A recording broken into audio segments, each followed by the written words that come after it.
All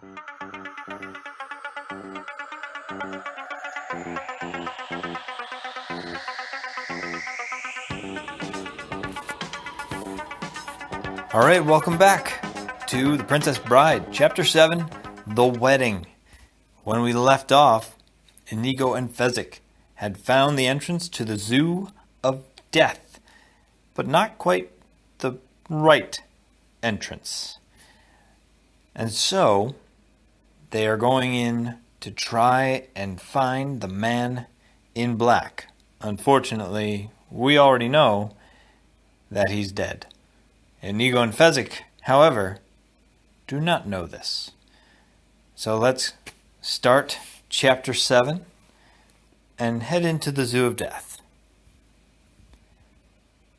The Wedding. Inigo allowed Fezzik to open the door, not because he wished to hide behind the giant's strength, but rather because the giant's strength was crucial to their entering.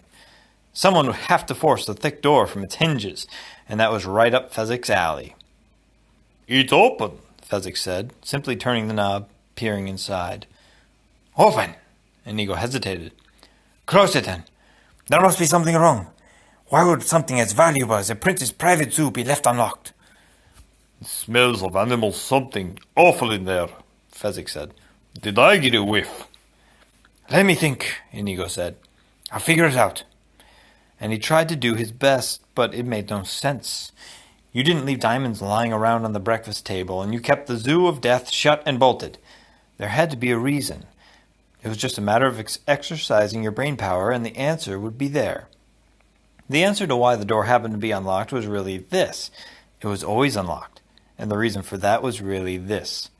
Safety. No one who had entered via the front door had ever survived to exit again. The idea basically belonged to Count Rugen, who helped the prince architect the place. The prince selected the location, the farthest corner of the castle grounds, away from everything, so the roars wouldn't bother the servants. But the count designed the entrance. The real entrance was by a giant tree, where a root lifted and revealed a staircase, and down you went until you arrived at the 5th level. The false entrance, called the real entrance, took you down the levels the ordinary way, first to second, second to third, or actually, second to death. "Yes," Inigo said finally. "You figured it out." "The reason the door was unlocked is simply this. The albino would have locked it, but he would never have been so stupid as not to. But Fezzik, my friend, we got to him before he got to it. Clearly, once he was done with his wheelbarrowing, he would have begun locking and bolting. It's quite all right. You can stop worrying. Let's go." "I just feel so safe with you," Fezzik said, and he pulled the door open a second time.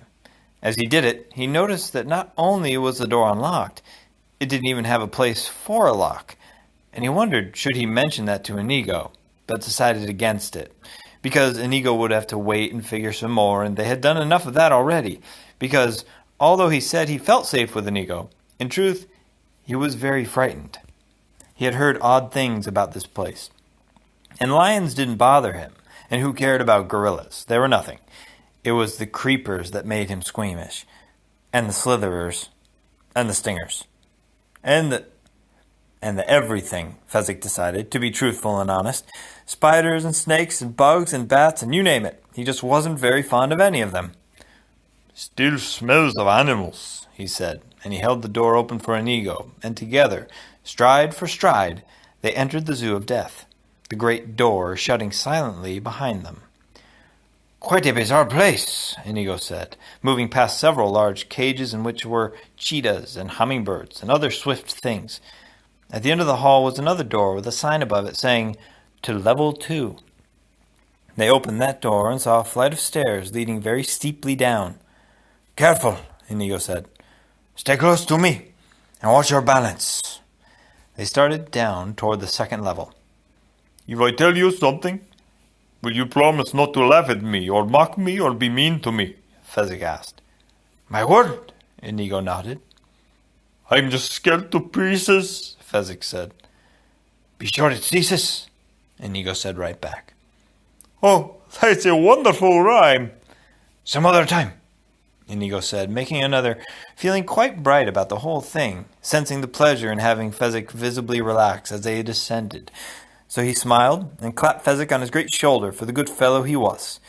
But deep, deep inside, Inigo's stomach was nodding. He was absolutely appalled and astonished that a man of unlimited strength and power would be scared to pieces. Until Fezzik spoke, Inigo was positive that he was the only one who was genuinely scared to pieces, and the fact that they both were did not bode well if panic time came. Someone would have to keep his wits, and he had assumed automatically that since Fezzik had so few, he would find retaining them not at all that difficult. No good, Inigo realized. Well, he would simply have to do his best to avoid panic situations, and that was that.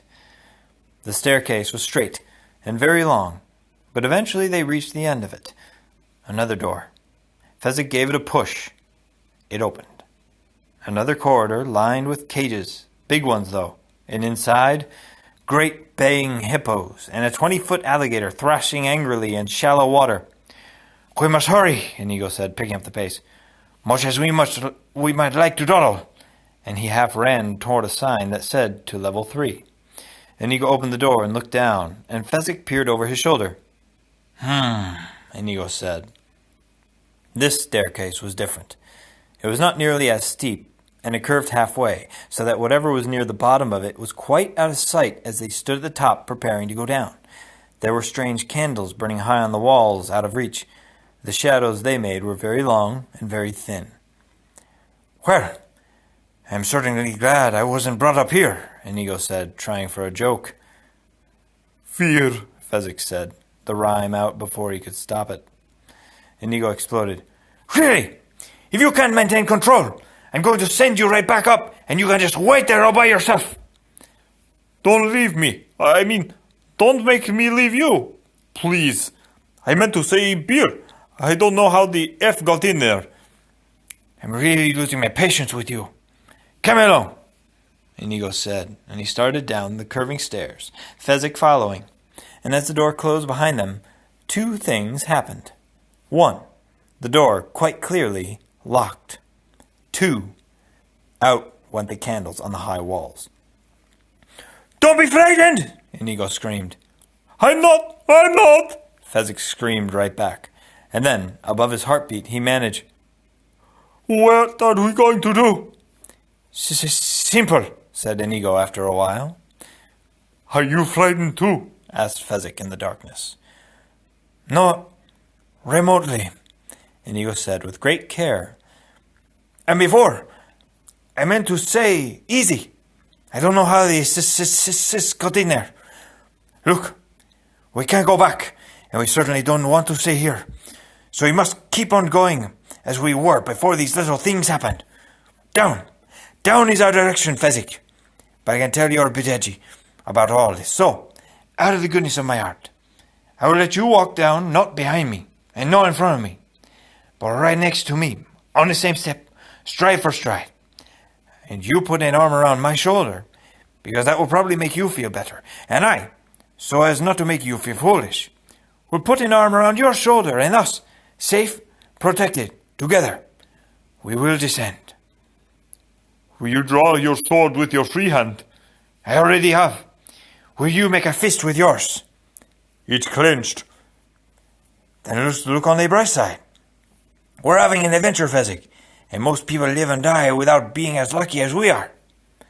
They moved down one step, then another, then 2, then 3, as they got the hang of it. Why do you think they locked the door behind us? Fezzik asked as they moved. "To add spice to our trip, I suspect," replied Inigo. It was certainly one of his weaker answers, but the best he could come up with. Here's where the turn starts, said Fezzik, as they slowed, making the sharp turn without stumbling, continuing on down. And they took away the candles for the same reason. Spice? "Most likely. Don't squeeze me quite so hard." Don't you squeeze me quite so hard. And then they knew they were for it. There has been, for many years, a running battle among jungle zoologists as to just which of the giant snakes is the biggest.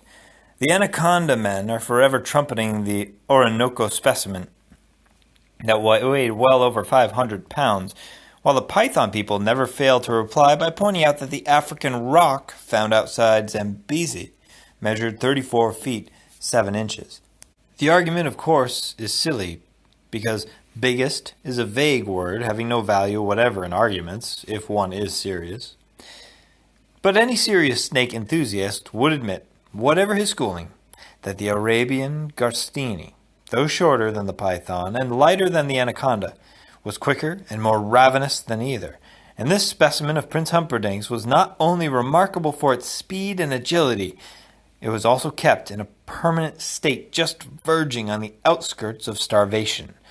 So the first coil came like lightning as it dropped from above them, and pinioned their hands so the fist and the sword were useless, and the second coil imprisoned their arms, and "Do something!" Inigo cried. "I can't! I am caught! You do something!" "Fighting Fezzik "Is too strong for me!" Nothing is too strong for you!" the third coil was done now, around the upper shoulders, and the fourth coil, the final coil, involved the throat. And Inigo whispered in terror, because he could hear the beast's breathing now, could actually feel its breath. "Fight it! I'm... Fezzik trembled with fear and whispered, "Forgive me, Inigo." Oh, Fezzik! "What?" I have such rhymes for you." "What rhymes?" Silence. The fourth coil was finished. "Inigo, what rhymes?" Silence. Snake breath. "Inigo, I want to know the rhymes before I die, Inigo. I really want to know. Inigo, tell me the rhymes," Fezzik said, and by now he was very frustrated, and more than that, he was spectacularly angry, and one arm came clear of one coil, and that made it a bit less of a chore to fight free of the second coil, and that meant he could take that arm and bring it to the aid of the other arm, and now he was yelling it out. "You're not going anywhere until I know those rhymes." And the sound of his own voice was really very impressive, deep and resonant, and who was this snake anyway, getting in the path of Fezzik when there were rhymes to learn? And by this time not only were both arms free of the bottom 3 coils, but he was furious at the interruption, and his hands grabbed toward the snake breath. And he didn't know if snakes had necks or not, but whatever it was that you called that part that was under its mouth, that was the part he had between his great hands, and he gave it a smash against the wall, and the snake hissed and spit, but the fourth coil was looser. So Fezzik smashed it again, and a third time, and then he brought his hands back a bit for leverage, and he began to whip the beast against the walls like a native washerwoman beating a skirt against rocks, and when the snake was dead, Inigo said, "Actually, I had no specific rhymes in mind. I just had to do something to get you into action." Fezzik was panting terribly from his labors. "You lied to me is what you're saying? My only friend in all my life turns out to be a liar." He started tromping down the stairs, Inigo stumbling after him. Fezzik reached the door at the bottom and threw it open and slammed it, with Inigo just managing to slip inside before the door crashed shut. It locked immediately. At the end of this corridor, the "To Level 4" sign was clearly visible, and Fezzik hurried toward it. Inigo pursued him, hurrying past the poisoners, the spitting cobras, the gaboon vipers, and perhaps most quickly lethal of all, the lovely tropical stonefish from the ocean outside India. "I apologize," Inigo said. "One lie in all those years. That's not such a terrible average when you consider it saved our lives." "There's such a thing as principle," was all Fezzik would answer, and he opened the door that led to the 4th level. "My father made me a promise never to lie, and not once in my life I have ever been tempted." And he started down the stairs. "Stop!" Inigo said. "At least examine where we're going." It was a straight staircase, but completely dark. The opening at the far end was invisible. "It can't be as bad as where we've been," Fezzik snapped, and down he went. In a way, he was right. For Inigo, bats were never the ultimate nightmare. Oh, he was afraid of them, like everybody else, and he would run and scream if they came near. In his mind, though, hell was not bat-infested. But Fezzik was a Turkish boy, and people claim the fruit bat from Indonesia is the biggest in the world. Try telling that to Turks sometime. Try telling that to anyone who has heard his mother scream, "Here come the king bats!" followed by the poisonous fluttering of wings. "Here come the king bats!" Fezzik screamed, and he was, quite literally, as he stood halfway down the dark steps, paralyzed with fear. And behind him now, doing his best to fight the darkness, came Inigo. And he had never heard that tone before, not from Fezzik. And Inigo didn't want bats in his hair either, but it wasn't worth that kind of fright, so he started to say, "What's so terrible about king bats?" But, "What?" was all he had time for before Fezzik cried, "Rabies! Rabies!" And that was all Inigo needed to know. And he yelled, "Down, Fezzik!" And Fezzik still couldn't move, so Inigo felt for him in the darkness. As the fluttering grew louder, and with all his strength, he slammed the giant on the shoulder, hollering, "Down!" And this time, Fezzik went to his knees obediently. But that wasn't enough, not nearly. So Inigo slammed him again, crying, "Flat! Flat! All the way down!" Until Fezzik lay on the black stairs, shaking, and Inigo knelt above him, the great six-fingered sword flying into his hands. And this was it. This was a test to see how far down the 90 days of brandy had taken him. How much of the great Inigo Montoya remained. For, yes, he had studied fencing, true. He had spent half his life and more learning the Agrippa attack and the Bonetti defense. And of course he had studied his Thibault. But he had also, one desperate time, spent a summer with the only Scot who ever understood swords, the crippled Macpherson. And it was Macpherson who scoffed at everything Inigo knew. It was Macpherson who said, Tybalt, is fine if you fight in a ballroom, but what if you meet your enemy on terrain that's tilted and you are below him?" And for a week Inigo studied all the moves from below. And then Macpherson put him on a hill in the upper position, and when those moves were mastered, Macpherson kept right on. For he was a cripple, his legs stopped at the knee, and so he had a special feel for adversity. "And what if your enemy blinds you?" Macpherson once said. "He throws acid in your eyes and now he drives in for the kill. What do you do? Tell me that, Spaniard. Survive that, Spaniard." And now, waiting for the charge of the king bats, Inigo flung his mind back toward the Macpherson moves, and you had to depend on your ears. You found his heart from his sounds, and now, as he waited, above him Inigo could feel the king bats massing, while below him Fezzik trembled like a kitten in cold water. "Be still!" Inigo commanded. And that was the last sound he made because he needed his ears now, and he tilted his head toward the flutter, the great sword firm in his right hand, the deadly point circling slowly in the air. Inigo had never seen a king bat, knew nothing of them, how fast they were, how did they come at you, at what angle, and how many made each charge. The flutter was dead above him now, 10 feet perhaps more. And could bats see in the night? Did they have that weapon too? "Come on!" Inigo was about to say, but there was no need, because with a rush of wings he had expected, and a high, long shriek he had not, the first king bat swooped down at him. Inigo waited. The flutter was off to the left, and that was wrong, because he knew where he was, and so did the beasts, so that meant they must have been preparing something for him, a cut, a sudden turn. And with all control left to his brain, he kept his sword just as it was, circling slowly, not following the sound until the fluttering stopped and the king bat veered in silence toward Inigo's face. The six-fingered sword drove through like butter. The death sound of the king bat was close to human, only a bit higher pitched and shorter, and Inigo was only briefly interested because now there was a double flutter. They were coming at him from two sides, and one right, one left, and Macpherson told him always move from strength to weakness, so Inigo stabbed first to the right, then drove left, and two more almost human sounds came and went. The sword was heavy now. 3 dead beasts changed the balance, and Inigo wanted to clear the weapon, but now another flutter, a single one, and no veering this time, straight and deadly for his face, and he ducked and was lucky. The sword moved up and into the heart of the lethal thing, and now there were 4 skewered on the sword of legend, and Inigo knew he was not about to lose this fight, and from his throat came the words, "I am Inigo Montoya, and steal the wizard! Come for me!" And when he heard 3 of them fluttering, he wished he had been just a bit more modest, but it was too late for that, so he needed surprise, and he took it. shifting position against the beast, standing straight, taking their dives long before they expected it. And now there were 7 king bats, and his sword was completely out of balance, and that would have been a bad thing, a dangerous thing, except for one important aspect. There was silence now in the darkness.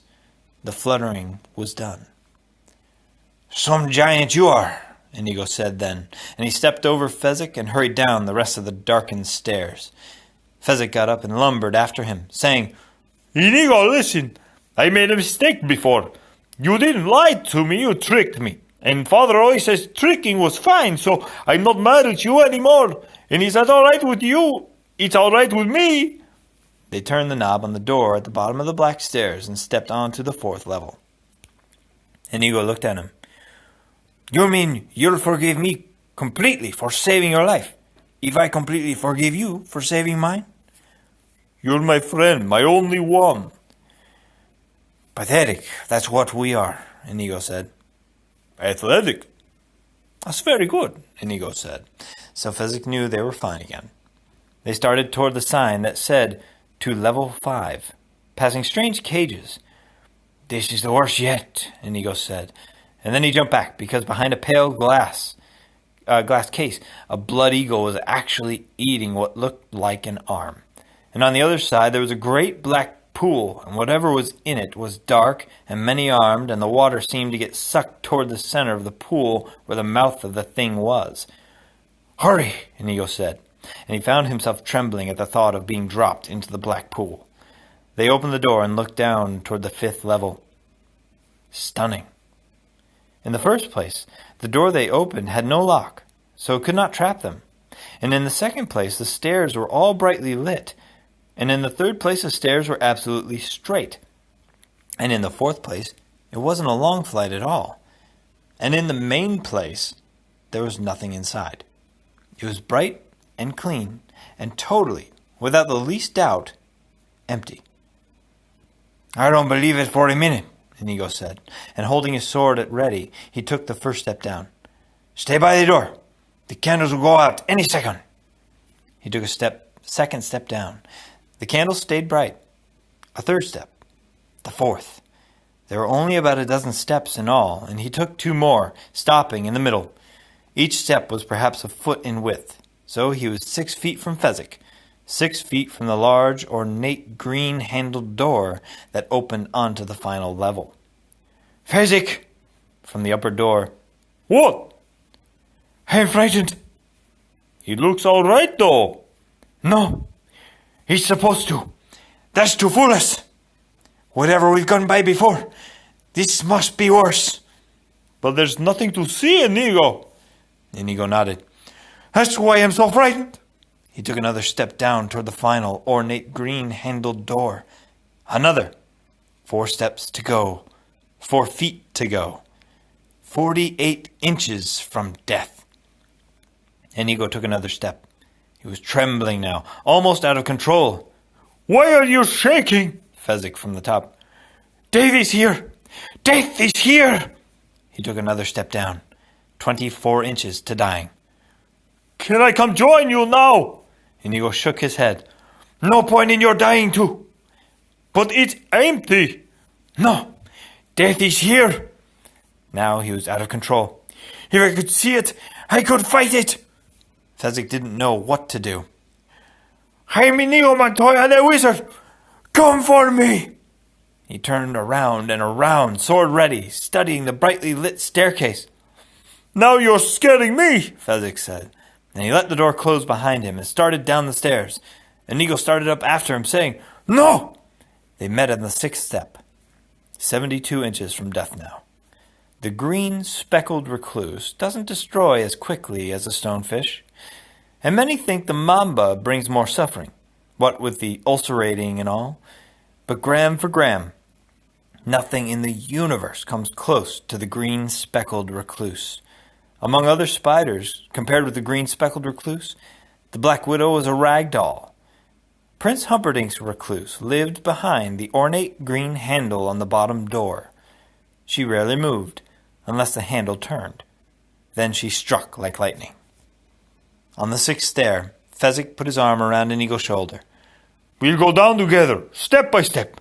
There's nothing here, Inigo. To the fifth step. There has to be. Why?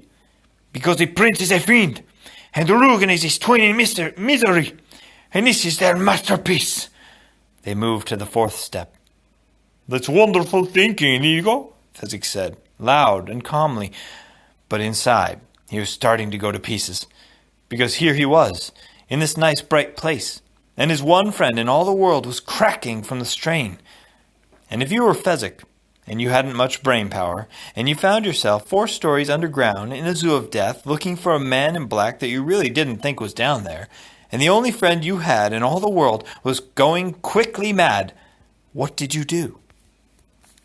3 steps now. If you were Fezzik, you panicked, because if Inigo went mad, that meant the leader of this whole expedition was you, and if you were Fezzik, you knew the last thing in the world you could ever be was a leader. So Fezzik did what he always did in a panic situation. He bolted. He just yelled and jumped for the door and slammed it open with his body, never even bothering with the niceties of turning that pretty green handle. And as the door gave behind his strength, he kept right on running until he came to the giant cage, and there, inside and still, lay the man in black. Fezzik stopped then, relieved greatly, because seeing that silent body meant one thing. Inigo was right. And if Inigo was right, he couldn't be crazy. And if he wasn't crazy, then Fezzik didn't have to lead anybody anywhere. And when that thought reached his brain, Fezzik smiled. Inigo, for his part, was startled at Fezzik's strange behavior. He saw no reason for it whatsoever, and was about to call after Fezzik when he saw a tiny green speckled spider scurrying down from that door handle. So he stepped on it with his boot as he hurried to the cage. Fezzik was already inside the place, kneeling over the body. Don't say it, Inigo said, entering. Fezzik tried not to, but it was on his face. Dead. Inigo examined the body. He had seen a lot of corpses in his time. Dead. Then he sat down miserably on the floor and put his arms around his knees and rocked back and forth like a baby, back and forth, and back. It was too unfair. You expected unfairness if you breathed, but this went beyond that. He, Inigo, no thinker, had thought. Hadn't he found the man in black? He, Inigo, frightened of beasts and crawlers and anything that stung, had brought them down the zoo unharmed. He had said goodbye to caution and stretched himself far beyond any boundaries he ever dreamed he possessed. And now, after such effort, after being reunited with Fezzik on this day of days for this one purpose, to find the man to help him find a plan to help him revenge his dead Domingo. Gone. All was gone. Hope? Gone. Future? Gone. All the driving forces of his life? Gone. Snuffed out. Beaten. Dead. I am Inigo Montoya, the son of Domingo Montoya, and I do not accept it. He sprang to his feet, started up the underground stairs, stopping only long enough to snap commands. Come along. Bring the body. He searched through his pockets for a moment, but they were empty from the brandy. Have you got any money, Fezzik? Some. They pay well on the brute squad. Well, I just hope it's enough to buy a miracle, that's all. When the knocking started on his hut door, Max almost didn't answer it. Go away, he almost said, because lately it was only kids come to mock him. Except this was a little past the time for kids being up. It was almost midnight. And besides, the knocking was both loud and, at the same time, rat-a-tatty, as if the brain was saying to the fist, "Hurry it up, I want to see a little action." So Max opened the door a peek's worth. I don't know you. Aren't you Miracle Max that worked all those years for the king? This skinny guy said. I got fired, didn't you hear? That's a painful subject. You shouldn't have brought it up. Good night. Next time, learn little manners. And he closed the hut door. Rat-a-tat. Rat-a-tat. Get away, I'm telling you, or I'll call the brute squad. I'm on the brute squad, this other voice said from outside the door. A big, deep voice you wanted to stay friendly with. We need a miracle. It's very important, the skinny guy said from outside. I'm retired, Max said. Anyway, you wouldn't want someone the king got rid of, would you? I might kill whoever you want me to miracle. He's already dead, the skinny guy said. He is, huh? Max said, a little interest in his voice now. He opened the door of Peaksworth again. I'm good at that. Please, the skinny guy said. Bring him in. I'm making no promises, Miracle Max answered after some thought. This huge guy and this skinny guy brought in this big guy and put him on the hut floor. Max poked the corpse. Not so stiff as some, he said. The skinny guy said, We have money. Then go get some great genius specialist, why don't you? Why waste time messing around with me, a guy who the king fired? It almost killed him when it happened. For the first 2 years he wished it had. His teeth fell out from gnashing. He pulled a few loyal tufts from his scalp in wild anger. You're the only miracle man left alive in Florin, the skinny guy said. Oh, so that's why you come to me?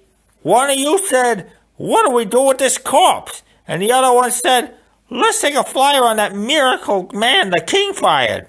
And the first one probably said, what have we got to lose? He can't kill a corpse. And the other one probably said, you're a wonderful miracle man, the skinny guy said.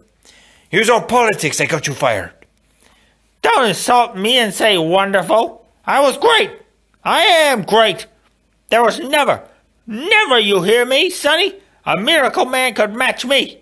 Half the miracle techniques I invented. And then they fired me. Suddenly his voice trailed off. He was very old and weak, and the effort at passionate speech had drained him. Sir, please, sit down, the skinny guy said. Don't sir me, Sonny, Miracle Max said. He was tough when he was young, and he was still tough. I got work to do. I was feeding my witch when you came in. I gotta finish that now. And he lifted the hut trap door and took the ladder down into the cellar, locking the trap door behind him. When that was done, he put his finger to his lips and ran to the old woman cooking hot chocolate over the coals. Max had married Valerie back 1,000,000 years ago, it seemed like, at Miracle School, where she worked as a potion ladler. She wasn't, of course, a witch, but when Max started practice, every miracle man had to have one. So, since Valerie didn't mind, he called her a witch in public, and she learned enough of the witch trade to pass herself off as one under pressure. Listen, listen, Max whispered, gesturing repeatedly toward the hut above. Upstairs, you'll never guess what I got. A giant and a stick. A giant on a stick? Valerie said, clutching her heart. Her hearing wasn't what it once was. Spick, the Spanish fella. Scars and everything. A very tough cookie. Let them steal what they want. What do we have we're fighting over? They don't want to steal. They want to buy. Me.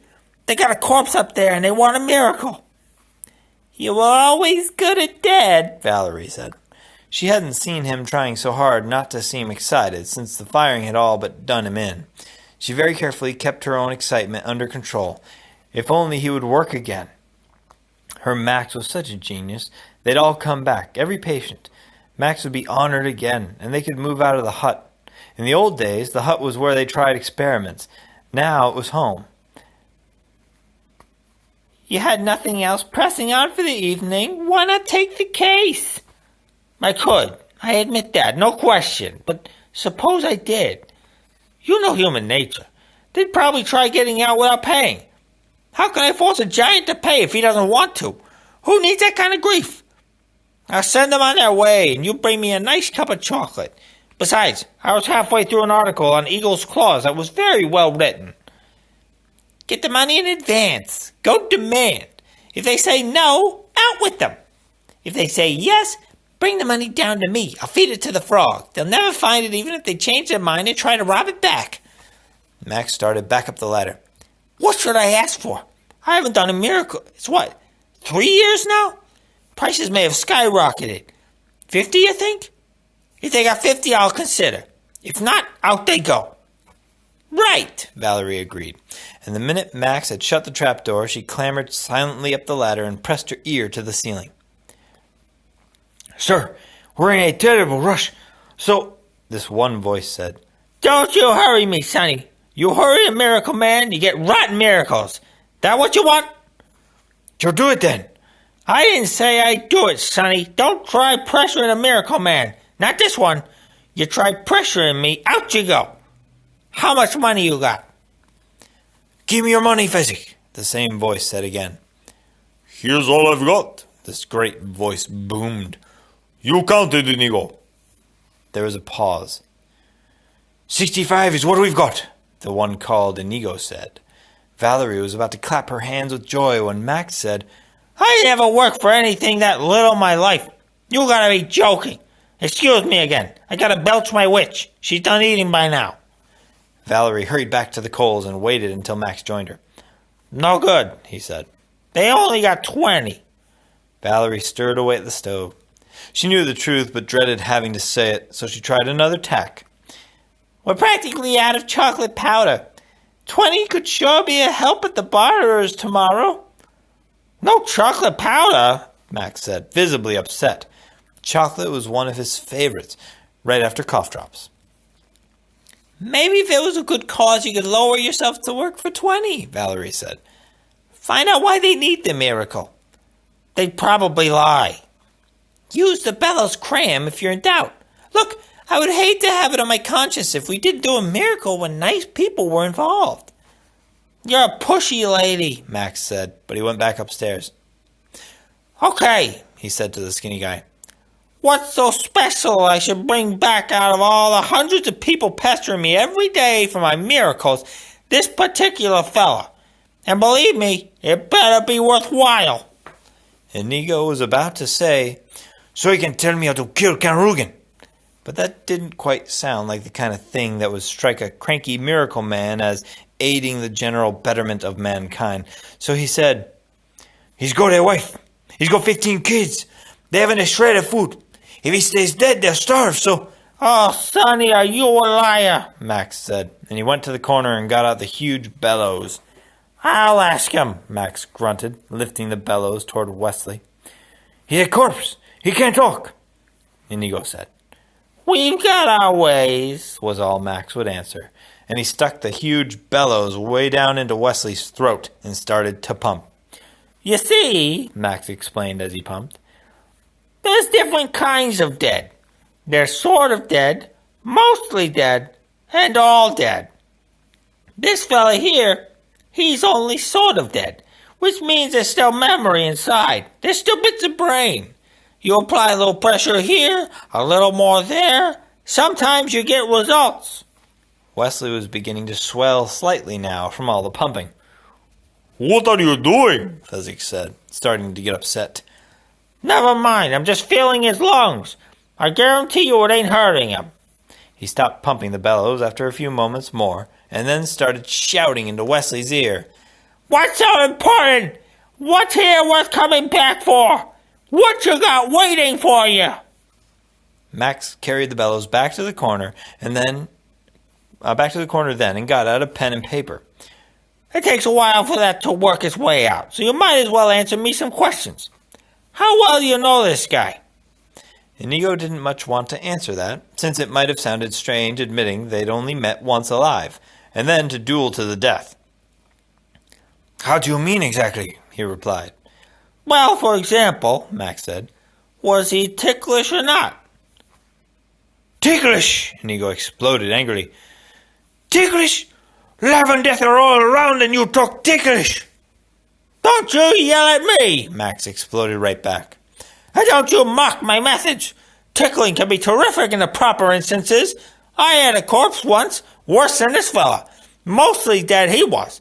And I tickled him and tickled him. I tickled his toes, I tickled his armpits and his ribs, and I got a peacock feather and went after his belly button. I worked all day and I worked all night, and the following dawn, mark me, this corpse said, I just hate that. And I said, hate what? And he said, being tickled. I've come all the way back from the dead to ask you to stop. And I said, you mean this that I'm doing now with the peacock feather? It bothers you? And he said, you couldn't guess how much it bothers me. And of course I just kept on asking him questions about tickling, making him talk back to me, answer me, because I don't have to tell you, once you get a corpse really caught up in conversation, Your battle's half over. Love. Fezzik grabbed onto Inigo in panic, and they both pivoted, staring at the man in black, who was silent again. True love, he said, Inigo cried. You heard him. True love is what he wants to come back for. That's certainly worthwhile. Sonny, don't you tell me what's worthwhile. True love is the best thing in the world, except for cough drops. Everybody knows that. Then you'll save him, Fezzik said. Yes, absolutely, I would save him, if he had said true love. But you misheard, whereas I, being an expert on the bellows cram, will tell you what any qualified tongue man will only be happy to verify, namely, that the F sound is the hardest for the corpse to master, and that it therefore comes out V. And what your friend said was to bluff, by which he meant, obviously, to bluff. Clearly, he's either involved in a shady business deal or a card game and wishes to win, and that is certainly not reason enough for a miracle. I'm sorry, I've never changed my mind once it's made up. Goodbye, take your corpse with you. Liar! Liar! Shrieked suddenly from the now open trap door. Miracle Max whirled. Back, witch! He commanded. I'm not a witch, I'm your wife! She was advancing on him now, an ancient, tiny fury. After what you've just done, I don't think I want to be that anymore. Miracle Max tried to calm her, but she was having none of it. He said true love. Max, even I could hear it. True love, true love. Don't go on, Max said, and now there was pleading coming from somewhere. Valerie turned toward Inigo. He's rejecting you because he's afraid. He's afraid he's done, that the miracles are gone from his once majestic fingers. Not true, Max said. You're right, Valerie agreed. It isn't true. They never were majestic, Max. You were never any good. The ticklish cure. You were there. You saw. A fluke. All the drowners I returned. Chance. Valerie, we've been married 80 years. How can you do this to me? Because true love is expiring, and you haven't got the decency to tell why you don't help. Well, I do, and I say this. Prince Humperdinck was right to fire you.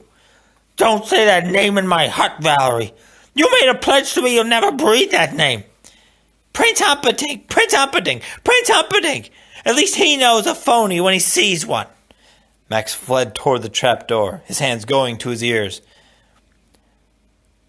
But this is his fiancée's true love, Inigo said then. If you bring him back to life, he will stop Prince Humperdinck's marriage. Max's hands left his ears. This corpse here, he comes back to life. Prince Humperdinck suffers? Humiliations galore, Inigo said. Now that's what I call a worthwhile reason, Miracle Max said. Give me the 65. I'm on the case. He knelt beside Wesley. He said. What? Valerie said. She knew that tone. While you were doing all that talking, he slipped from sort of to mostly dead. Valerie tapped Wesley in a couple of places. Stiffening, she said. You'll have to work around that. Max did a few taps himself. Do you suppose the oracle's still up? Valerie looked at the clock. I don't think so. It's almost 1. Besides, I don't trust her all that much anymore. Max nodded.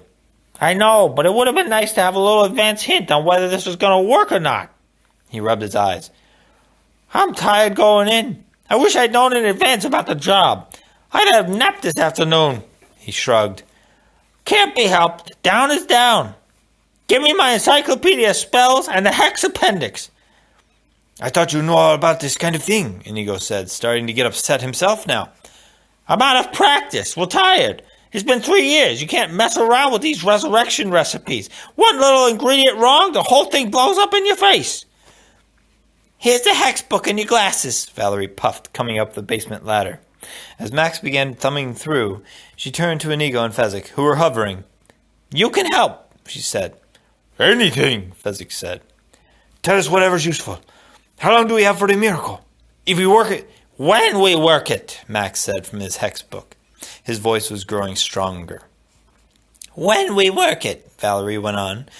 How long does it have to maintain full efficiency? Just exactly what's going to be done? Well, that's hard to predict, Inigo said, since the first thing we have to do is storm the castle. And you never can really be sure how those things work out. An hour pill should be about right, Valerie said. Either it's going to be plenty or you'll both be dead, so why not say an hour? We'll all three be fighting, Inigo corrected. And then, once we've stormed the castle and we have to stop the wedding, steal the princess and make our escape, allowing space somewhere in there for me to do Rugen. Visibly, Valerie's energy drained. She sat wearily down. Max, she said, tapping his shoulder. No good. He looked up. Huh? They need a fighting corpse. Max shut the hex book. No good, he said. But I bought a miracle, Inigo insisted. I paid you 65. Look here, Valerie thumped Wesley's chest. Nothing.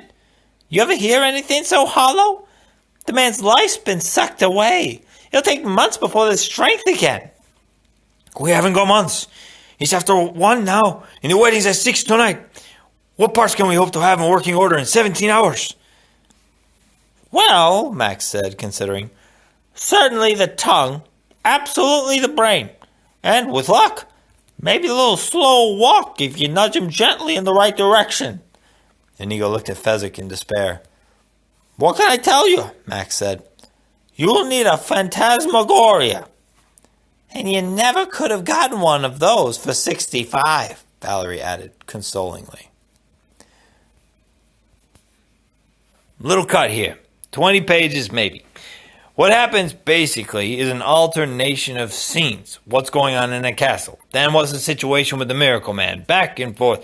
And with every shift he gives the time. Sort of, there are now 11 hours until 6 o'clock. That kind of thing.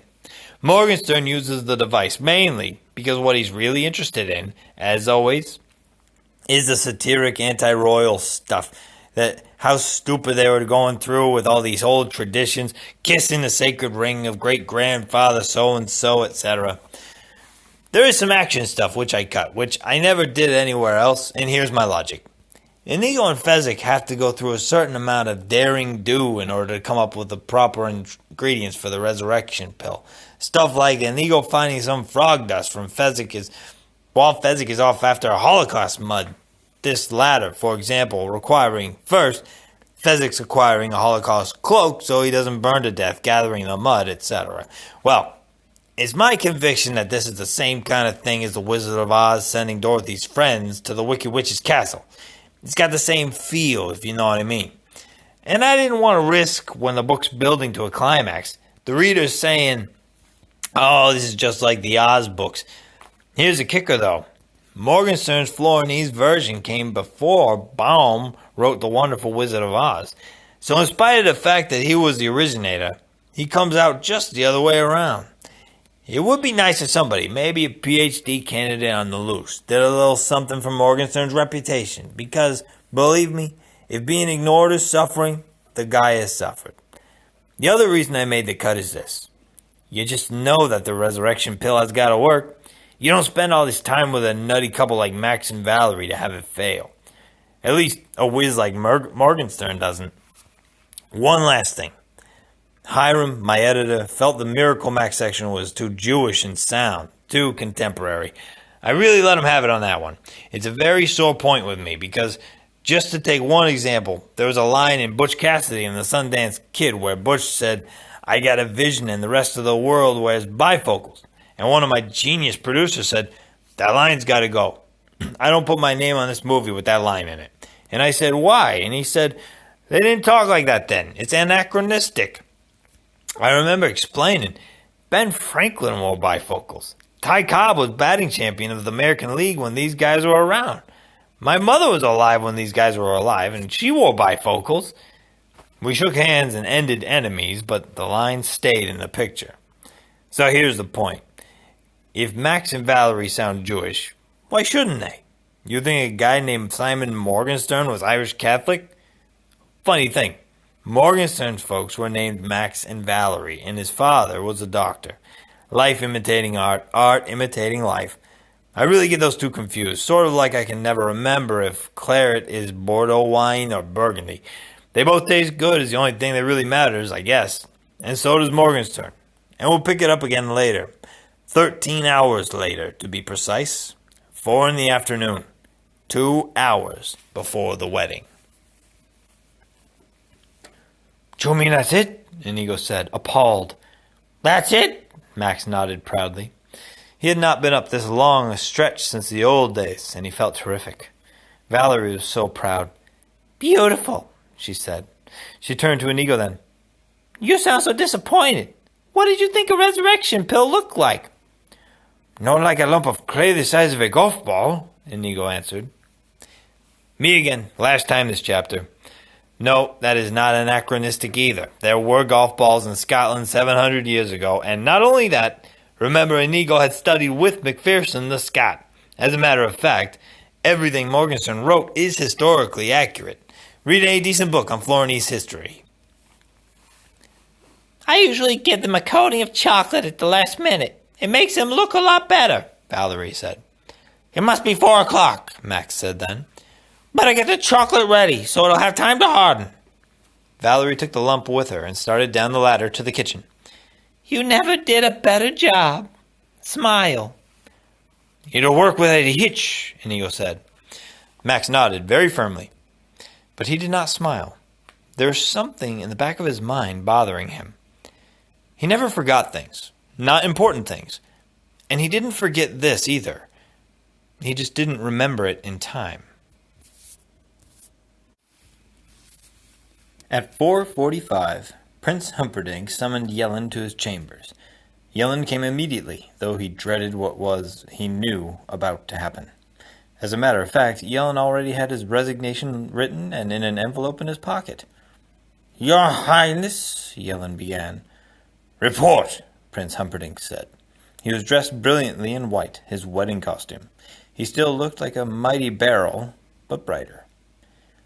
All of your wishes have been carried out, Highness. Personally, I have attended to each detail. He was very tired, Yellen was, and his nerves long past frayed. Specific, said the prince. He was 75 minutes away from his first female murder, and he wondered if he could get his fingers to her throat before even the start of a scream. He had been practicing on giant sausages all the afternoon, and had the movements down pretty pat, but then giant sausages weren't necks, and all the wishing in the world wouldn't make them so. All the passages to the castle itself have been resealed this very morning, save the main gate. That is now the only way in and the only way out. I have changed the lock to the main gate. There is only one key to the new lock, and I keep it wherever I am. When I am outside with 100 troops, the key is in the outside lock, and no one can leave the castle from the inside. When I am with you, as I am now, the key is inside the lock, and no one may enter from the outside. Follow, said the prince, and he moved to the large window of his chamber. He pointed outside. Below the window was a lovely planted garden. Beyond that, the prince's private stables. Beyond that, naturally, the outside castle wall. That is how they will come, he said. Over the wall, through my stables, past my garden, to my window, throttle the queen, and back the way they came before we knew it. They? Yellen said, though he knew the answer. The Guelderians, of course. But the wall where you suggest is the highest wall surrounding all of Florence Castle. It is 50 feet high at that point, so that would seem the least likely point of attack. He was trying desperately to keep himself under control. All the more reason why they should choose this spot. Besides, the world knows the Guelderians are unsurpassed as climbers. Yellen had never heard that. He had always thought the Swiss were the ones who were unsurpassed as climbers. Highness, he said in one last attempt, I have not yet, from a single spy, heard a single word about a single plot against the princess. I have it on unimpeachable authority that there will be an attempt made to strangle the princess this very night. In that case, Yellen said, and he dropped to one knee and held out the envelope. I must resign. It was a difficult decision. The Yellens had headed enforcement in Florin for generations, and they took their work more than seriously. I am not doing a capable job, sire. Please forgive me, and believe me when I say that my failures were those of the body and mind, and not of the heart." Prince Humperdinck found himself, quite suddenly, in a genuine pickle. For once the war was finished, he needed someone to stay in Gilder and run it. Since he couldn't be in two places at once, and the only men he trusted were Yellen and the Count would never take the job, being obsessed as he was these days with finishing his stupid pain primer. "I do not accept your resignation. You are doing a capable job. There is no plot. I shall slaughter the Queen myself this very evening. You shall run Gilder for me after the war. Now get back on your feet." Yellen didn't know what to say. "Thank you" seemed so inadequate, but it was all he could come up with. "Once the wedding is done with, I shall send her here to make ready, while I shall, with boots carefully procured in advance, make tracks leading from the wall to the bedroom, and returning then from the bedroom to the wall. Since you are in charge of law enforcement, I expect you will not take long to verify my fears that the prince could only be made by the boots of Gilderian soldiers. Once we have that, we'll need a royal proclamation or two. My father can resign as being unfit for battle, and you, dear Yellen, you soon will be living in Gilder Castle." Yellen knew a dismissal speech when he heard one. "I leave with no thought in my heart but to serve you." "Thank you," Humperdinck said, pleased, because after all, loyalty was one thing you couldn't buy. And in that mood, he said to Yellen by the door, "And oh, if you see the albino, tell him he may stand in the back for my wedding. It's quite all right with me." "I will, Highness," Yellen said, adding, "but I don't know where my cousin is. I went looking for him less than an hour ago, and he was nowhere to be found."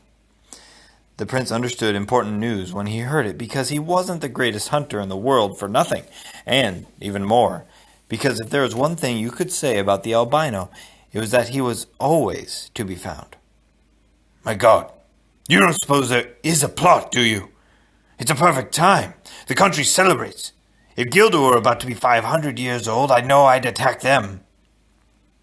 "I will rush to the gate and fight, to the death if necessary," Yellen said. "Good man," the prince called after him. If there was an attack, it would come at the busiest time, during the wedding, so he would have to move that up. State affairs went slowly, but still, he had authority. 6 o'clock was out. He would be married no later than 5:30, or know the reason why. At 5 o'clock, Max and Valerie were in the basement sipping coffee. "You better get right to bed," Valerie said. "You look all troubled. You can't stay up all night as if you were a pup." "I'm not tired," Max said. "But you're right about the other." "Tell Mama," Valerie crossed to him, stroked where his hair had been. "It's just I've been remembering about the pill." "It was a beautiful pill, honey. Feel proud. I think I messed up the amount, though. Didn't they want an hour? When I doubled the recipe, I didn't do enough. I don't think it'll work for over 40 minutes. Valerie moved into his lap. "Let's be honest with each other. Sure, you're a genius, but even a genius gets rusty. You're 3 years out of practice. 40 minutes will be plenty." "I suppose you're right. Anyway, what can we do about it? Down is down. The pressures you've been under, if it all works at all, it'll be a miracle." Max had to agree with her. "A phantasmagoria," he nodded. The man in black was nearly stiff when Fezzik reached the wall. It was almost 5 o'clock, and Fezzik had been carrying the corpse the whole way from Miracle Max's, back street to back street, alleyway to alleyway, and it was one of the hardest things he had ever done. Not taxing. He wasn't even winded, but if the pill was just what it looked like, a chocolate lump, then he, Fezzik, was going to have a lifetime of bad dreams of bodies growing stiff between his fingers. When he at last was in the wall shadow, he said to Inigo, "What now?" "We've got to see if it's still safe. There might be a trap waiting." It was the same part of the wall that led, shortly, to the zoo, in the farthest corner of the castle grounds. But if the albino's body had been discovered, then who knew what was waiting for them? "Should I go up then?" Fezzik asked. "We'll both do it," Inigo replied. "Lean against the wall and help me." Fezzik tilted the man in black so he was in no danger of falling, and waited while Inigo jumped onto his shoulders. Then Fezzik did the climbing. Any crack in the wall was enough for his fingers. The least imperfection was all he needed. He climbed quickly, familiar with it now, and after a moment, Inigo was able to grab a hold of the top and say, "All right, go on back down."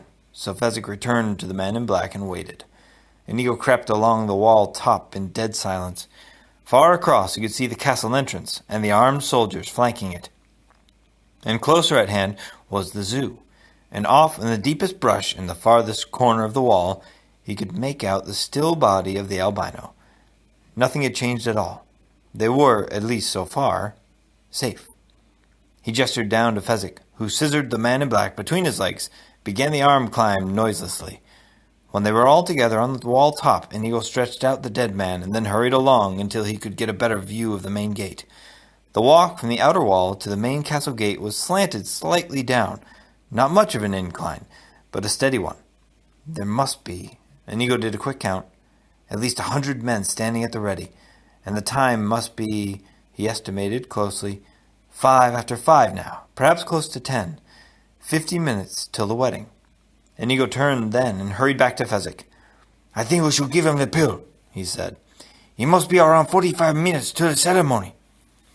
That means he's only got 15 minutes to escape with, Fezzik said. I think we should wait until at least 5:30. Half before, half after. "No," Inigo said. "We're going to stop the wedding before it happens. That's the best way, at least to my mind. Before they're all set, in the hustle and bustle beforehand, that's when we should strike." Fezzik had no further rebuttal. "Anyway," Inigo said, "we don't know how long it takes to swallow something like this." I will never get it down myself. I know that. "We'll have to force feed him," Inigo said, unwrapping the chocolate-colored lump. "Like a stuffed goose. Put our hands around his neck and kind of push it down into whatever comes next." I'm with you, Inigo, Fezzik said. Just tell me what to do. "Let's get him into a sitting position, I think, don't you? I always find it's easier swallowing sitting up than lying down." We'll have to really work at it, Fezzik said. He's completely stiff by now. I don't think he'll bend easy at all. "You can make him," Inigo said. "I always have confidence in you, Fezzik." Thank you, Fezzik said. Just don't ever leave me alone. He pulled the corpse between them and tried to make him bend in half, but the man in black was so stiff Fezzik really had to perspire to get him at right angles. How long do you think we'll have to wait before we know if the miracle's on or not? "Your guess is as good as mine," Inigo said. "Get his mouth as wide open as you can and tilt his head back a little. We just drop it in and see." Fezzik worked at the dead man's mouth a while, got it the way Inigo said, tilted the neck perfectly the first time, and Inigo knelt directly above the cavity, dropped the pill down, and as it hit the throat, he heard, "Couldn't beat me alone, you dastards. Why did I beat you each apart? I'll beat you both together." You're alive! Fezzik cried. The man in black sat immobile, like a ventriloquist dummy, just his mouth moving. "That's perhaps the most childishly obvious remark I've ever come across. But what can you expect from a strangler? Why don't my arms move?" "You've been dead," Inigo explained. We're not strangling you, Fezzik explained. We were just getting the pill down. "The resurrection pill," Inigo explained. "I bought it from Miracle Max and it works for 60 minutes. "What happens after 60 minutes? Do I die again?" It wasn't 60 minutes. He just thought it was. Actually, it was 40. Only they had used up one already in conversation, so it was down to 39. "We don't know. Probably you just collapsed and need tending for a year or however long it takes to get your strength back." "I wish I could remember what it was like when I was dead," the man in black said. "I'd write it all down. I could make a fortune on a book like that. I can't move my legs either." "That will come. He's supposed to. Max said the tongue and the brain were shoo-ins, and probably you'll be able to move, but slowly. The last thing I remember was dying. So why am I on this wall? Are we enemies? Have you got names? I'm the dread pirate Roberts, but you can call me Wesley." Fezzik. "Inigo Montoya of Spain. Let me tell you what's been going on." He stopped and he shook his head. "No," he said. "There's too much. It would take too long. Let me distill it for you. The wedding is at 6, which leaves us probably now something over half an hour to get in, steal the girl, and get out. But not before I kill Count Rugen." What are our liabilities? There's but one working castle gate and is guarded by perhaps 100 men. Wesley said, not as unhappy as he might have been ordinarily, because just then he began to be able to wiggle his toes. And our assets? Your brains? Physic strength? My steer. Wesley stopped wiggling his toes. That's all? That's it? Everything? The grand total? Inigo tried to explain. We've been operating under a terrible time pressure from the very beginning. Just yesterday morning, for example, I was a hopeless drunk, and Fezzik toiled for the brute squad. It's impossible, Wesley cried. I am Inigo Montoya, and I do not accept defeat. You will think of something. I have complete confidence in you. She's going to marry Humperdinck, and I'm helpless, Wesley said in a blind despair. Lay me down again. Leave me alone. You're giving in too easily. We fought monsters to reach you. We risk everything because you have the brains to conquer problems. I have complete and absolute total confidence that you... I want to die, Wesley whispered, and he closed his eyes. If I had a month to plan, maybe I might come up with something, but this... His head rocked from side to side. I'm sorry. Leave me. You just moved your own head, Fezzik said, doing his best to be cheery. Doesn't that up your spirits? My brains, your strength, his steel against 100 troops, and you think a little head jiggle is something to make me happy. Why don't we leave me to death? This is worse, lying here helpless while my true love marries my murderer. I just know once you're over your emotional outburst, you'll come up with... I mean, even if we had a wheelbarrow, that would be something, Wesley said. Where do we put that wheelbarrow the albino had? Inigo asked. Over by the albino, I think, Fezzik replied. Maybe we can get a wheelbarrow, Inigo said. Well, why didn't you list that among our assets in the first place? Wesley said, sitting up, staring out at massed troops in the distance. You just sat up, Fezzik said, still trying to be cheery. Wesley continued to stare at the troops and the incline leading down toward them. He shook his head. What I'd give for a Holocaust cloak, he said then. There, we can't help you, Inigo said. Will this do? Fezzik wondered, pulling out his Holocaust cloak. Where? Inigo began. Why, you were after frog dust, Fezzik answered. It fits so nicely, I just tucked it away and kept it. Wesley got to his feet then. All right, I'll need a sword eventually. Why? Inigo asked. You can barely lift one. True, Wesley agreed, but that is hardly common knowledge.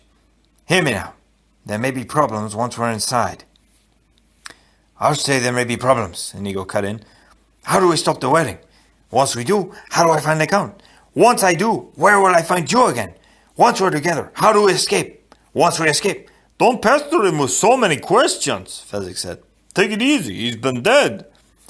Right, sorry, Inigo said. The man in black was moving very slowly now along the top of the wall, by himself. Fezzik and Inigo followed him through the darkness in the direction of the wheelbarrow. There was no denying the fact that there was a certain excitement in the air. Buttercup, for her part, felt no excitement whatsoever. She had, in fact, never remembered such a wonderful feeling of calm. Her Wesley was coming. That was her world. Ever since the prince had dragged her to her room, she had spent the intervening hours thinking of ways to make Wesley happy. There was no way he could miss stopping her wedding. That was the only thought that could survive the trip across her conscious mind. So when she heard the wedding was to be moved up, she wasn't the least upset. Wesley was always prepared for contingencies, and if he could rescue her at 6, he could just as happily rescue her at 5:30. Actually, Prince Humperdinck got things going even faster than he had hoped. It was 5:23 when he and his bride-to-be were kneeling before the aged Archdean of Florin. It was 5:24 when the Archdean started to speak. At 5:25, when the screaming started outside the main gate. And 5:25 when the screaming started outside the main gate. Buttercup only smiled softly. Here comes my Wesley now, was all she thought. It was not, in point of fact, her Wesley that was causing the commotion out front. Wesley was doing all he could to simply walk straight down the incline toward the main gate without help. Ahead of him, Inigo struggled with the heavy wheelbarrow. The reason for its weight was that Fezzik stood in it, arms wide, eyes blazing, voice booming in terrible rage. I am the dread pirate Roberts, and there will be no survivors! He said that over and over, his voice echoing and reverberating. His rage increased.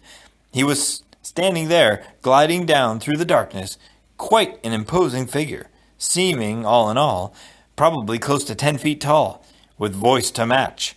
But even that was not the cause of the screaming. Yellen, from his position by the gate, was reasonably upset at the roaring giant gliding down toward them through the darkness. Not that he doubted his 100 men could dispatch the giant. The upsetting thing was that, of course, the giant would be aware of that too, and logically there must somewhere in the dimness out there be any number of giant helpers, other pirates, anything, who could tell.